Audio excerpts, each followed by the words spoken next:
안녕하세요. 녹색병원 작업치료사 이덕규입니다. 이번 시간에는 치료사가 말하는 척수손상이라는 주제로 척수손상에 대해서 알아보겠습니다.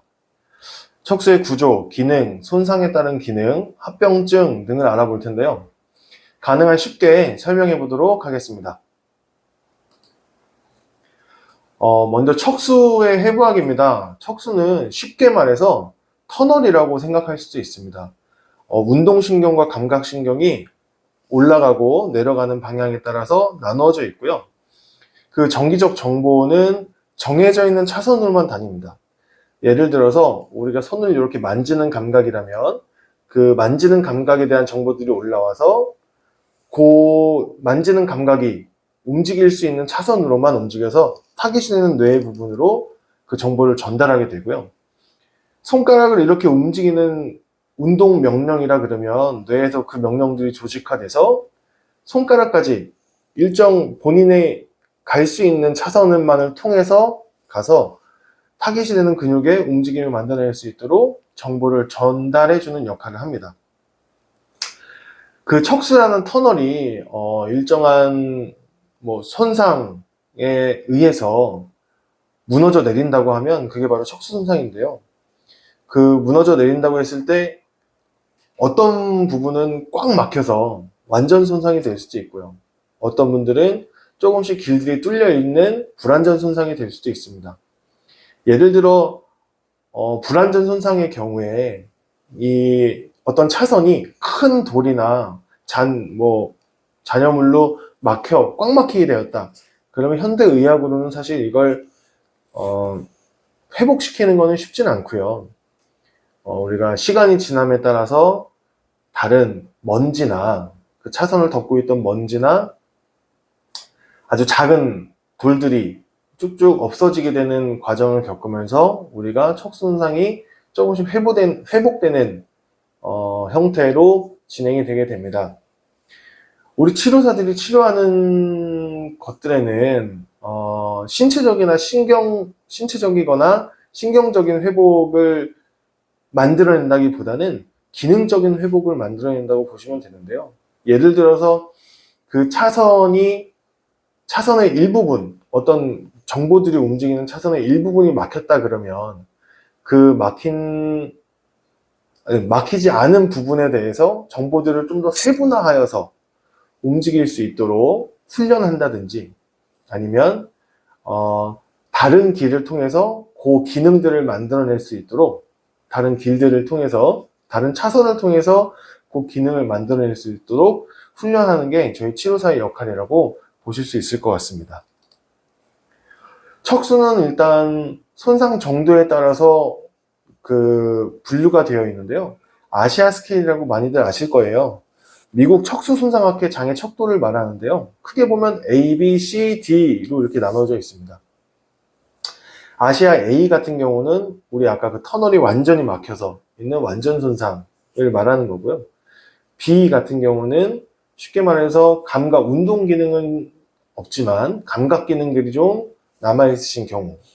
그리고 C 같은 경우는 쉽게 말하면 우리 손상 부위 이 밑에 운동 기능이 어느 정도 조금 움직임이 있으신 정도라고 쉽게 말하면 볼 수 있고요. 아시아 D 같은 경우는 손상 이 밑에 부분의 운동 기능들이 어느 정도 좀 움직임이 나타나는 경우라고 보실 수 있을 것 같습니다. 또 손상 레벨에 따라서도 다른데요. 우리가 목을 다쳤냐, 가슴 쪽을 다쳤냐, 허리 쪽을 다쳤냐에 따라서 그 손상 레벨 이하 수준에서 우리 어려움들이 움직임이나 감각의 어려움들이 나타나니까 어느 정도 손상되었냐, 어느 높이를 손상되었냐 이 두 가지를 가지고 우리 척수 손상 환자분들의 기능들이 정해지게 되는 것 같습니다. 손상 정도에 따른 임상적 증상과 수준에 대해서 말씀드릴 건데요. 이 완전마비의 경우를 가지고 보통 얘기를 하게 됩니다. 목 3번, 경수 3번 이제 손상이신 환자분들 같은 경우는 호흡근까지도 좀 마비가 있으셔서 호흡이 어려워서 인공호흡기를 좀 사용하시는 경우들도 있으십니다. 그리고 4번 경수 손상 같은 경우는 횡격막을 이용해서 자가 호흡이 가능하시지만 팔, 손 밑으로는 움직이기 좀 어려우신 부분들이 있으세요. 그래서 팔을 이렇게 움직일 수는 없지만 전동 휠체어와 컴퓨터를 머리나 호흡을 이용하여서 조작하는 정도, 그러니까 그런 걸 조작하여서 이동하실 수 있는 정도라고 보실 수 있을 것 같습니다. 5번 경수 손상 환자분들 같은 경우에는 팔꿈치 구부리기가 가능하세요. 팔꿈치 구부리기, 알통이라 그러죠. 팔꿈치 구부리기가 가능하셔서 보조기를 착용하시면 숟가락 사용하기, 세면하기, 양치하기 정도가 가능하실 수 있고, 손으로 조절하는 전동 휠체어를 사용하실 수도 있습니다. 어깨와 팔꿈치까지 움직이실 수 있으시기 때문에 손을 사용해서 그 조이스틱을 조작해서 전동 휠체어를 움직이실 수 있습니다. 6번 경수 손상 환자분들 같은 경우는 손목을 뒤로 젖히는 기능이 가능하세요. 그래서 식사하기라든지 세면하기 등의 일상생활 동작을 수행하실 수 있고, 수동 휠체어를 혼자서 밀고 다니실 수도 있습니다. 보조장치를 사용하면 자동차 운전까지도 시도해 보실 수 있는 레벨이십니다.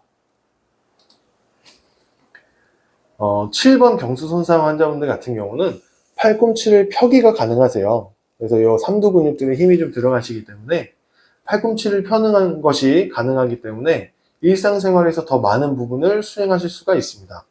휠체어를 탄 상태에서 대부분의 일상생활을 혼자서 하실 수 있다고 볼 수 있는데요. 다른 제한이 없을 때의 말씀입니다.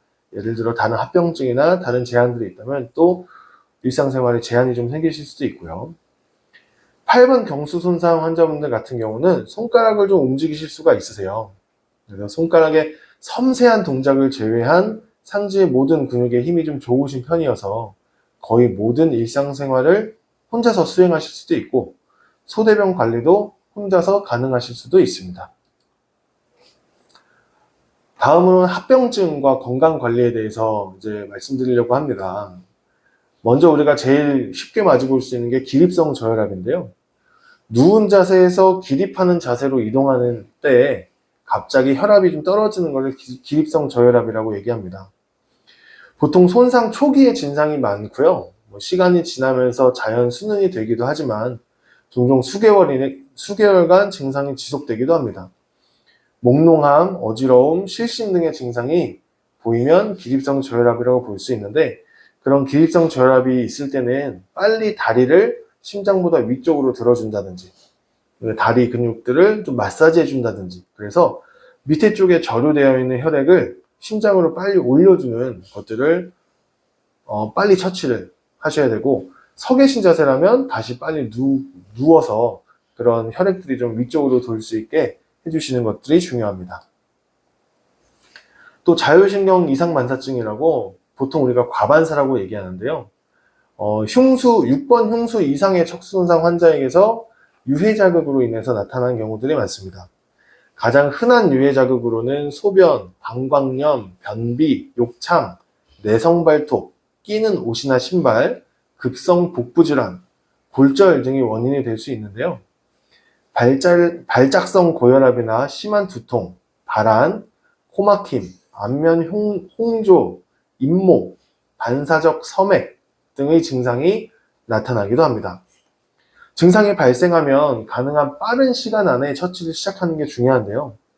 도뇨나 관장을 통해 방광 및 장을 비우고, 환자를 앉히거나 머리를 올리고 옷을 느슨하게 풀어주는 등 자극의 원인이 되는 유발 요인을 빨리 제거해 주는 것이 필요합니다. 또 이소성 골화증이 있습니다. 뼈가 아닌 조직에 비정상적으로 뼈가 생기는 형태로 근육과 관절낭 사이에 잘 발생하기도 하고요. 관절 가동 범위에 제한이 생기기도 합니다. 척수 손상 후에는 주로 고관절 주위에서 흔히 생기고요. 무릎, 팔꿈치 순으로 발생하기도 합니다. 초기에는 관절 주위에 통증, 발적, 부종, 열감 등의 증상이 출현하기도 합니다. 또 골다공증이 있는데요. 뼈를 구성하는 미네랄, 특히 칼슘과 기질이 감소한 상태를 말합니다. 결국 뼈가 약해져서 골절이 쉽게 일어날 수 있는 상태인데요. 척수 손상 등으로 인해서 신체를 움직일 수 없는 경우 현저하게 골밀도가 저하되고, 이로 인해 골다공증 발생 확률이 높아지며 따라서 골절 확률 또한 증가되게 됩니다. 초기에는 골반과 대퇴골에서 주로 발생하지만 결국에는 전신에서 일어날 가능성이 크다고 합니다. 여기까지 척수 손상에 대해 간단히 알아보는 시간을 가졌습니다. 더 자세하고 개개인에 맞춘 상담은 의료진이나 치료사에게 물어봐 주시면 친절하게 답변해 드릴 거라고 생각합니다. 녹색병원은 여러분의 재활을 응원하고 언제나 최고의 의료 서비스를 제공할 수 있도록 항상 노력하겠습니다. 감사합니다.